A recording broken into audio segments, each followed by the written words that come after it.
international teams often, so being able to host a team from Germany, we're really excited. I got really excited because it's the 25th anniversary of our tournament, which is a big deal. But you all are the first international team that we've ever had.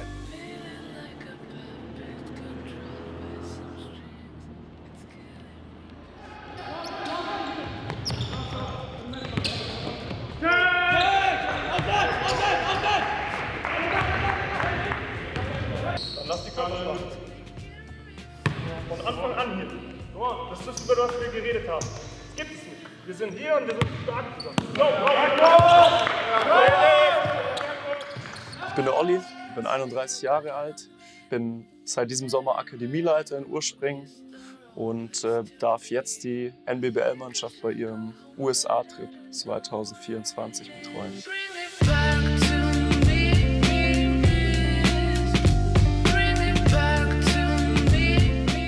Okay, wir beantworten uns selber als erstes die Frage, da kommt jetzt jemand aus Halloween, ihr habt das viel gehört, das ist schon wieder alles Vorhandproblem auch, wie das den Leuten bedeutet. Und es kommen wahrscheinlich sogar einige Leute, der eine in einem Restaurant hat direkt gesagt, der kommt vorbei, weil er sehen will, das internationale Team ist das. Was sehen diese Leute, wenn die uns heute spielen? Ein Team. Okay, was noch? Energie, was noch? Fight. Fight, was noch? Wie gut wir sind.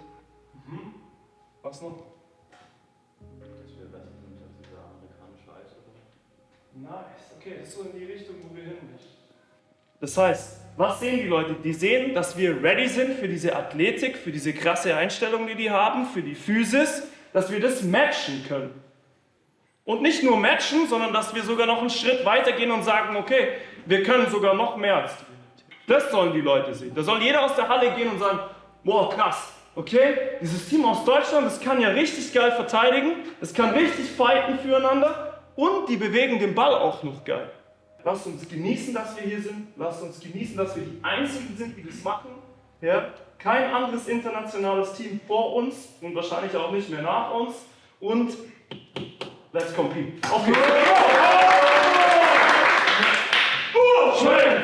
Welcome to the Mission Prep Christmas Classic here in sunny San Luis Obispo. Today is a beautiful day, with the temperature soaring to a warm 82 degrees Fahrenheit. We are thrilled to have a special guest from overseas joining us today. They traveled all the way from Urspring in Germany, and we are eager to see what they got. It's gotta be real big. I gotta make it just for my kids and for their kids' kids. That's wealth years and years. Promise my brother soon as he out and finish this bid, we finna do it bigger than anybody ever did. The odds is real big, jobs that's real big. Satan trying a little, my God is real big. Stay up on the ground, the prize is real big. I gotta do it big, the only way that I can live. And I promise I'm trying to. Before you count me out, homie, let me remind you, they was blocking the shot. Es macht richtig Spaß zuzuschauen, es macht Spaß mit den Jungs zu arbeiten. Also ich kann mir auch vorstellen, länger im Basketball zu bleiben. Und da finde ich total interessant zu beobachten, dass Charaktere von den Jungs auch so mit den Rollen im Basketball übereinstimmen. Also es ist ein sehr spannendes Spiel und macht richtig Spaß zu.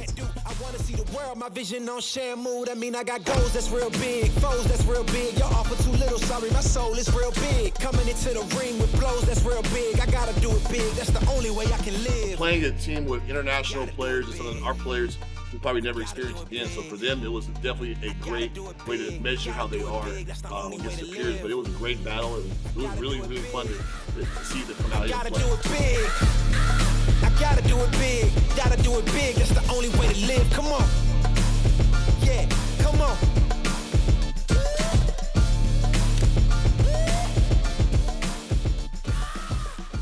Also mit Urspring haben wir viel gewonnen in der Vergangenheit. Ja? Als Spieler hatte ich das Glück, direkt in meinem ersten Jahr in einer unfassbar guten Mannschaft zu spielen. Und wir sind 2011 Deutscher Meister geworden in der NBBL. Wir waren in Amerika, in Bristol damals, in Tennessee, beim Arby's Classic im Finale. Williams now against Brott, and Brott good defense, he got stripped. Hepner with the basketball. Nice shoes by Hepner and a nice shot. Hepner with those neon green bottom shoes. And he puts up a tough layup. Page will try it through again long. Also als Spieler war das eine sehr erfolgreiche Zeit mit der Mannschaft. Und als Trainer würde ich sagen, ist so mein größter Erfolg vor 2 Jahren, 2022, die NBBL wieder zurück ins Top 4 geführt zu haben.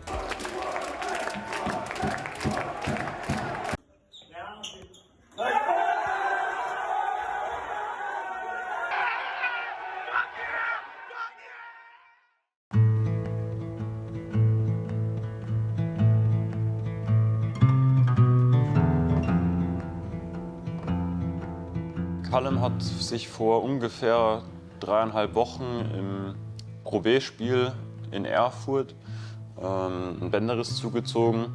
Das seitliche Außenband, das vordere Außenband hat er sich gerissen.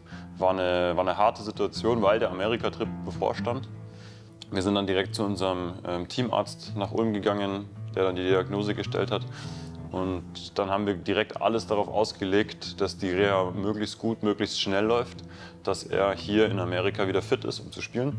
Wir haben direkt angefangen am ersten Tag nach der Verletzung mit Physiotreatment, abschwellenden Maßnahmen und dann möglichst schnell wieder den Funktionsaufbau. Genau, das ist uns auch sehr gut gelungen. Callum hat hart trainiert, da haben wir viel zusammen gemacht. Bedenken habe ich eigentlich keine. Callum ist ein harter Arbeiter, der alles gibt und das wird sich auszahlen. Wir sagen kein Handoff an, es ist nichts. Weil ihr nicht miteinander sprecht. Hier sage ich Cut Defense, du kassierst den nächsten Cut in den Rücken. Play fucking Defense, Half Court. Und dann reboundet zusammen. Aber wir können so nicht weiterspielen, das ist ganz klar. Lasst uns unser Selbstvertrauen nicht einbüßen. Wenn du blank bist und wir haben den Ball bewegt, schieß ihn rein. Leon hat das Board, Felix hat das Board. Alright? Und wir wissen, wer die Typen sind. Der eine Wuschelkopf ist jetzt heiß gelaufen, der Einser ist immer noch da. Alright? Let's go! Und dann war es einfach ein Ziel, so schnell wie möglich wieder reinzukommen und spielen zu können. Von jetzt an auch immer mehr wieder meinen Rhythmus zu finden, so, weil ich hatte ja also meine erste Belastung war ein Spiel. Ich hatte gar kein Training oder irgendwas, womit ich irgendwie reinkommen konnte oder anfangen konnte. Und deswegen einfach jetzt mehr durch Training und auch durch Spielpraxis wieder auf mein Niveau zu kommen von davor.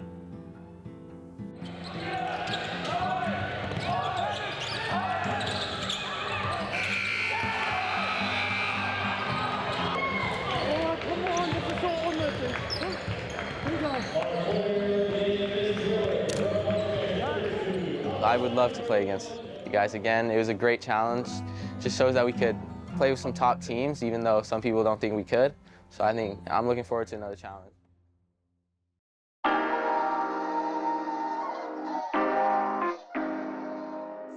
Ja, Mateja ist ein crazy Typ. Mateja Piwnicki ist einfach Goat. Er bringt einfach so viel positive Energie hier ins Team. Er ist eich. Wenn man ihn anschaut, er ist einfach ein chill Guy. Das war der erste Spieler, den ich gesehen habe, der mit rechts und mit links werfen kann.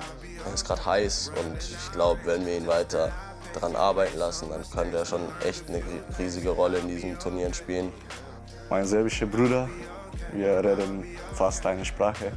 Wir sind zusammen in jeder Situation. Wir wohnen zusammen. So, einer von meinen besten Freunden und ein geiler Basketballspieler. Man kann ihn nicht hassen. Er ist einfach zu nett und zu süß und ja, auch ein sehr wichtiger Teil vom Team geworden jetzt mittlerweile. Ich glaube, es ist auch super cool, ihn jetzt so kennenzulernen über die Woche hier. Ich würde Mateja allround so ein 10 von 10 geben. Also, er hat sich in diesem Trip so geisteskrank verbessert. Ich wusste nicht mal mehr, dass er so gut ist. Also, das ist verrückt. Ein toller Junge, also einer der höflichsten und selbstlosesten Jungs, die ich wahrscheinlich je gecoacht habe. Es macht riesen Spaß und der ist einfach nur gut fürs Team.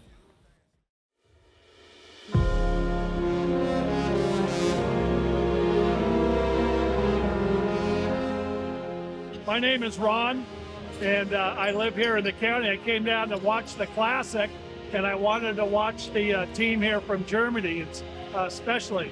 I think it's pretty cool that they came all the way out from Germany to play in the tournament. A lot of good teams, so I'm anxious to watch them play. It's another night to drink and then forget. But you guys are very skilled, very well coached.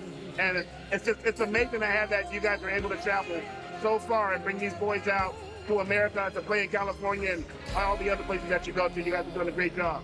Now we're going to see something different with Earthspring coming in and bringing the European flavor of basketball, which is drastically different from American basketball. We only have a day tonight to live and never pray, to play and never die.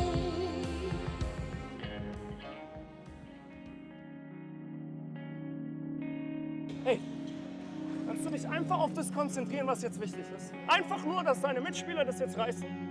Kannst du dich einfach nur darauf konzentrieren?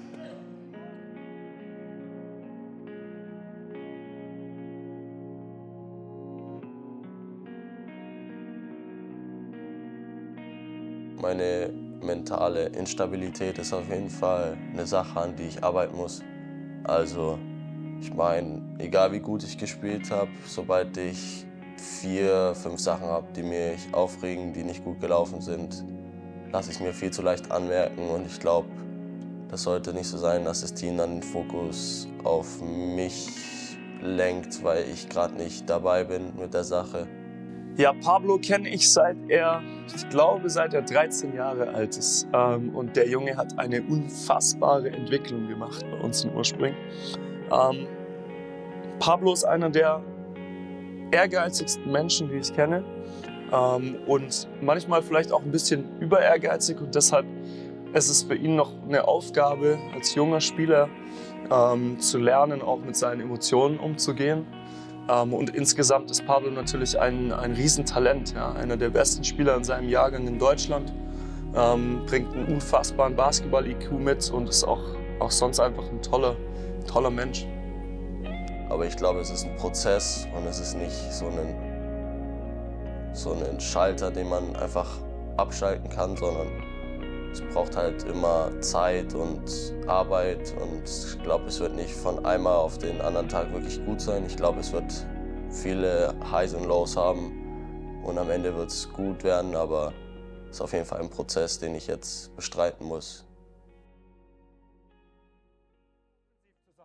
Aber jetzt ist die Situation, wo wir gemeinsam durch müssen. Lea, sind wir ready dafür? Auf geht's!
Also ich habe ja schon so gesehen, dass die eine Zone aufgestellt haben.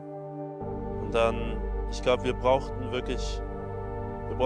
3 Punkte, um das Spiel zu gewinnen. Mit 2 Punkten wären wir in die Overtime gegangen.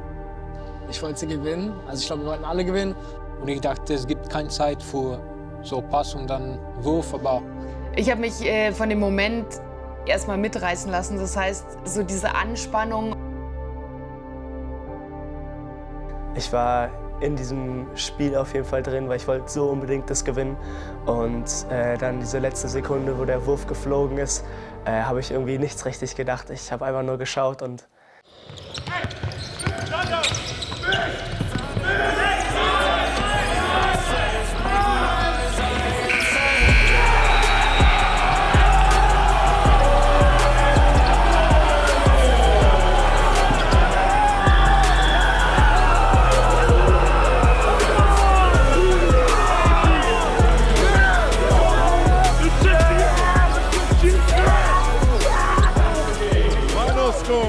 Earthspring 76, Vista Panthers 75. Ich glaube, jeder Basketballer irgendwie träumt ein bisschen davon, irgendwie so in so einer Situation zu sein. Direkt als der Pass kam, habe ich den einfach geworfen und direkt als er aus der Hand war, habe ich im Handgelenk schon gefühlt, dass es drin sein würde. Und dann habe ich mich direkt zur Bank gedreht und habe es irgendwie gefeiert. Also es war einfach schön. Ja. So was passiert wirklich einmal im Jahr oder noch weniger. Und dass wir das im Turnier gemacht haben, in so einem geilen Spiel, war halt extrem nice. Ich fand's krass, dass der Travis in der letzten Sekunde da noch den entscheidenden Kickout findet und das quasi in einem Teamplay endet und der Guillaume den reinschießt. Uns hat es unfassbar gut getan, weil wir haben als Mannschaft diese Aufgabe gelöst. Wir sind im Spiel zweimal zurückgekommen. Auch mit dem Spiel von einem Tag davor einfach eine tolle Geschichte. Ja, am Tag davor hatten wir Probleme. In der zweiten Halbzeit haben wir irgendwie unseren Faden verloren, waren auch ein bisschen negativ, zu negativ miteinander. Haben uns dann gesammelt und haben jetzt diese Energieleistung gezeigt. Und dass es dann so endet und wir uns so belohnen können, ist natürlich genial für das Team. Also als erstes Mal, nachdem was wir da jetzt alles besprochen und miteinander gemacht haben und wo wir drüber reden, ich bin so stolz auf euch. Wir sind so stolz auf euch, dass ihr das zusammen geholt habt. Und zwar wirklich zusammen. Ja, und bei -5 in der zweiten Overtime immer noch weitermachen und immer noch einen Stop holen. Und dann am Ende sich belohnen und das Ding da reinschießen und gemeinsam. Mattea Pivnici. Junge, du hast uns zurückgebracht im zweiten Viertel, aber mal richtig. Good job. Muss ich mir nochmal angucken. Till Galler. 5 Fouls. Du hast nicht gecheckt, dass es dein 5. war. Du gehst auf die Bank und du supportest die ganze Zeit, Double Overtime, alles immer wieder mit. Du gibst Energie und deshalb schaffen wir es am Ende. Ja? Geil. Und letztes ist fucking Guillaume Schenken schießt den Game Winner rein. Here we go, lass uns das Game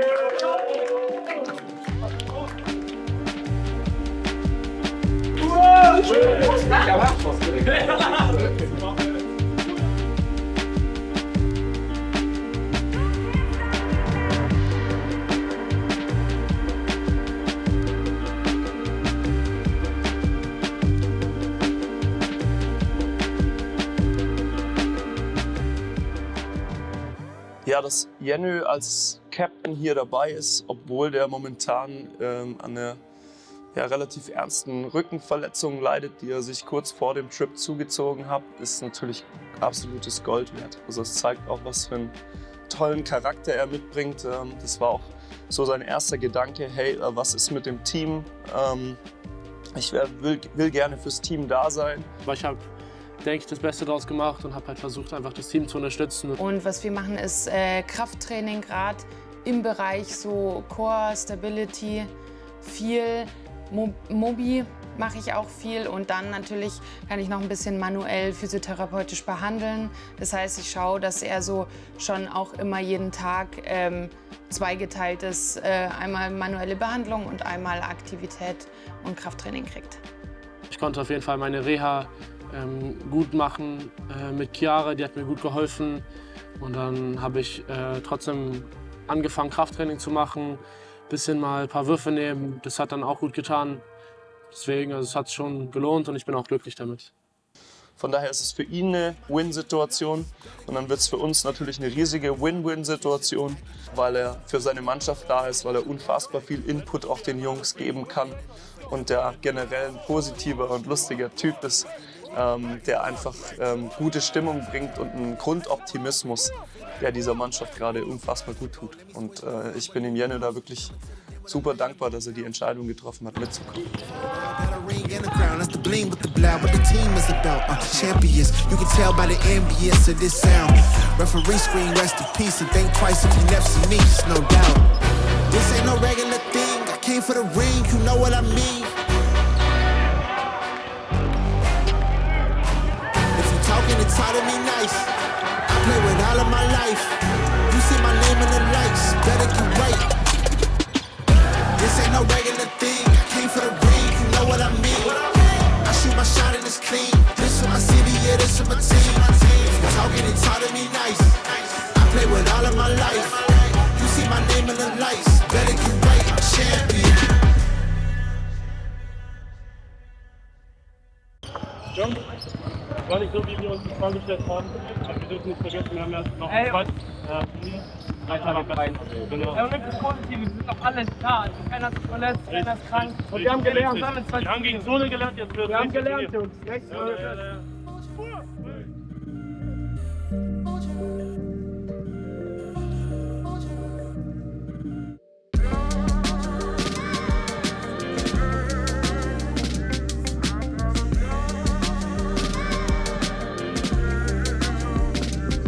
Morning lights, new dawn, yeah, we ready for more. Breaking out newborns, driven by the allure. Facing life head on, blowing fresh at the door. No limits, all in it, yeah, we ready to soar.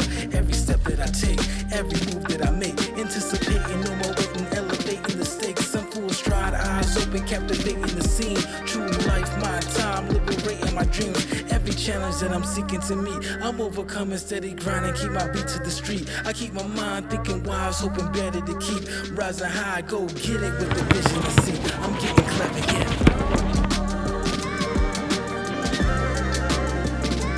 Special deliveries out.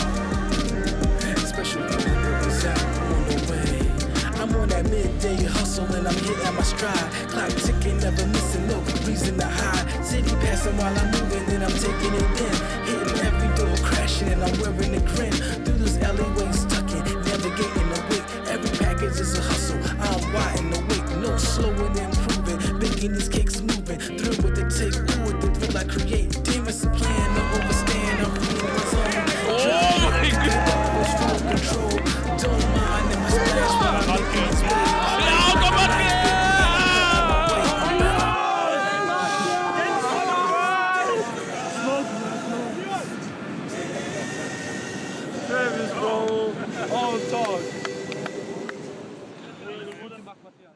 Also jetzt haben wir bestimmt auch zukünftige NBA-Spieler dieses Jahr gesehen. Das Turnier war wieder deutlich stärker vom Level. Ich glaube, unsere Division war mit die stärkste, in der wir da untergebracht waren, von der Konstanz her. Echt eine krasse Herausforderung für unsere Jungs. Und das bringt uns aber extrem weiter, auch wenn das jetzt natürlich tough war und richtige Maschinen auf uns zugelaufen sind. Ja, da muss ich sofort an die Sierra Vista High School denken. Den einen Slenderman, 7'1", ultra dünn, ultra lang. Ja, ein richtiges Monster in der Zone, habe ich so tatsächlich in der NBBL auch noch nicht gesehen. Das Showcase-Game mit dem Stokes, Number 1 gerankten Spieler in seinem Jahrgang. Das war schon beeindruckend, was für eine Physis und Athletik und was für eine Ruhe der im Spiel ausstrahlt und einfach sein Ding macht.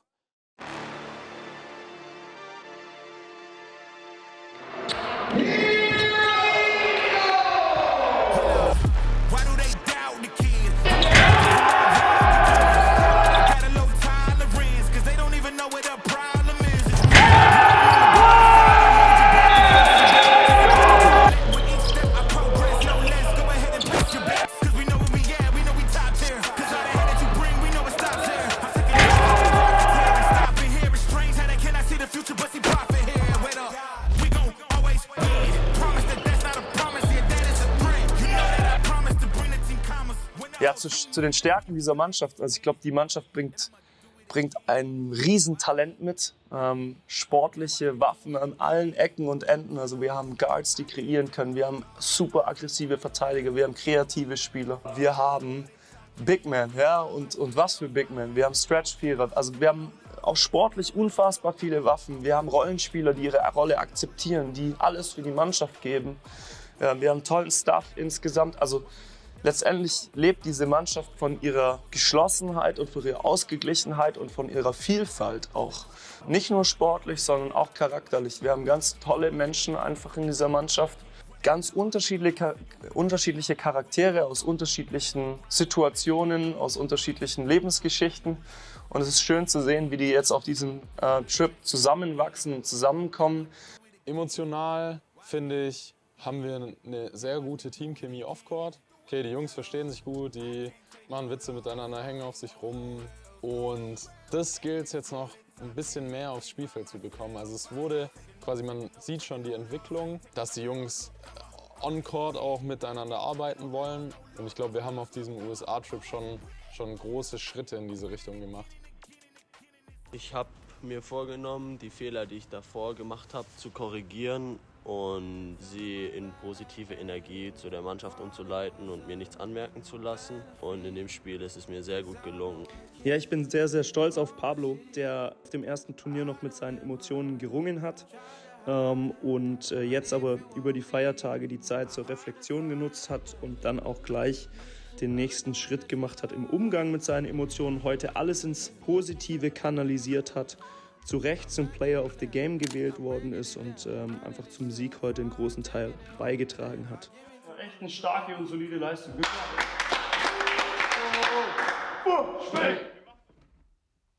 Ja, was denkst du über die Entwicklung unserer Mannschaft auf dem Turnier? Ich glaube, wir haben eine echte Achterbahnfahrt durchgemacht. Aber ich glaube, dennoch sind wir Stück für Stück besser geworden in Sachen, ja, wie wir Sachen auf dem Spielfeld lösen und wie die einzelnen Charaktere miteinander arbeiten. Und ja, es gab immer wieder Rückschläge, aber ich glaube, wir haben das Beste daraus gemacht. Was sagst du? Das war auf jeden Fall einer der herausfordernden USA-Trips gewesen, die ich bisher gemacht habe. Also ich bin jetzt, das ist mein 6., der 4. als Trainer. Und ich glaube, es war schon auch eine Herausforderung, die beiden unterschiedlichen Turniere im Level zu haben. Also klar, das ist gut zum Reinkommen gewesen, das erste. Weniger Physis. Aber das zweite jetzt war schon auf einem sehr, sehr hohen Level von der Competition her. Physis und basketballerische Qualität, die deutlich höher war. Und für uns in so einer nicht ganz einfachen Saisonphase, aus der wir kommen und das jetzt hinzukriegen. Ja, ich glaube, das ist das Hauptding, weil solche Trips schweißen ja auch unfassbar zusammen. Man hat es ihnen angemerkt, dass sie wirklich damit kämpfen und dass jeder versucht, sich an der eigenen Nase zu packen, das Ding anzugehen und quasi die Truppe zusammenzuhalten. Wie gesagt, die Jungs haben einen relativ guten Job dann gemacht, nicht auseinanderzufallen. Und ich glaube, das hat man im letzten Spiel auch gemerkt, wo wir zur Halbzeit einen Rückstand hatten. Wir fertig waren, die 14 Tage uns in den Beinen stecken, aber wir trotzdem noch eine zweite Halbzeit rausknallen, wo wir alles auf dem Feld lassen, wo wir dann im Endeffekt sagen können, okay, wir haben verloren, aber es fühlt sich trotzdem an. Es klingt dumm, aber es fühlt sich bisschen trotzdem an wie ein Sieg, weil wir selbst uns unfassbar verbessert haben in diesen Teamchemie-Sachen. Und ich glaube, das hat man gesehen und das hat auch jeder in der Umkleide danach gespürt. Und ich glaube, deswegen gehen wir dennoch trotz den Niederlagen mit einem sehr positiven Gefühl aus dem Turnier. Ja, für mich ist, glaube ich, wichtig, dass die Jungs gelernt haben, dass jeder in dieser Mannschaft wichtig ist, dass jeder Wertschätzung verdient hat, dass jeder auch ballen kann in dieser Mannschaft bis zum letzten Mann. Ja. Wir sind das einzige Team, das hier immer wieder versucht hat, eine 12er-Rotation zu spielen, im Gegensatz zu den Highschools, die hier sind. Und dass jeder auch in unseren Siegen, die wir geholt haben, einen Beitrag geleistet hat. Das waren alles Team-Wins, die wir da geholt haben. Und jetzt war es dann im letzten Spiel so, dass wir mal eine Niederlage hatten, aber auch da hat jeder einen Teil beigetragen, um sich gegen diese Niederlage maximal zu stemmen. Und das ist, glaube ich, das große Learning, dass wir alles auch zusammen machen. Und das Letzte und vielleicht Allerwichtigste für mich ist, aus der Erfahrung, die ich jetzt gemacht habe als Trainer in den letzten Jahren mit diesem USA-Trip, die Jungs begreifen noch gar nicht, was für einen krassen Effekt das für die haben wird. Sowohl für die Mannschaft als auch für jeden einzelnen Spieler. Die sind so viel besser geworden in diesen 14 Tagen durch all die Eindrücke. Aber es braucht einen Moment, bis die verarbeitet sind. Und wenn die Jungs wieder in Ursprung sind und sich an die ganzen Sachen erinnern und reflektieren im Nachhinein und überlegen, was da alles gelaufen ist, dann werden die einen riesen Schritt in ihre Entwicklung machen. Und das ist ja tatsächlich das Hauptziel, warum wir mit Ursprung diese Reisen machen, um diesen Sprung in der Entwicklung ja fast schon zu forcieren. Und das wird passieren, da bin ich mir sehr sicher.